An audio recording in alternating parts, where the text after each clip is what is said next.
অভিনন্দন প্রিয় দলকে, যে এত সুন্দর করে খেলাটা চালিয়ে নিয়ে গেল এবং অনেক সুন্দর লাগলো। যেহেতু চট্টগ্রামে বন্যা, তো মনটা খুব একটা ভালো নেই। তারপরও প্রিয় দলের খেলা দেখতে হবে, দেখা শুভকামনা।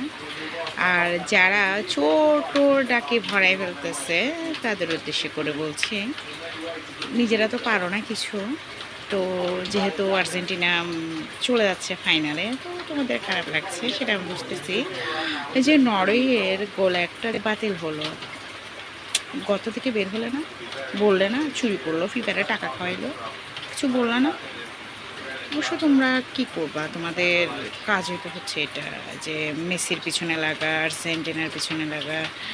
কারণ ওই এই থবড়িটা ছাড়া না আর কোনো কাজ নেই তোমাদের, এইগুলোই করবা। তো এগুলো করো, আমাদের কিছু যায় আসে না, কারণ আমরা রেখেছি। তোমাদেরও কিছু কি বলবো, কি বলা যায়, গড়তে থাকা ইন্দুরদের যখন যে দল সাপোর্ট করবে ওই দলের মানে না জিতলে ওই বিপরীত পক্ষ কী করছে এটা নিয়ে খোঁচাখুচি, বিশেষ করে আর্জেন্টিনাকে নিয়ে। হ্যাঁ, এগুলো করতে থাকো, এগুলো তোমাদেরই মানে। ঠিক আছে, আমরা অলরেডি জিতে গেছি।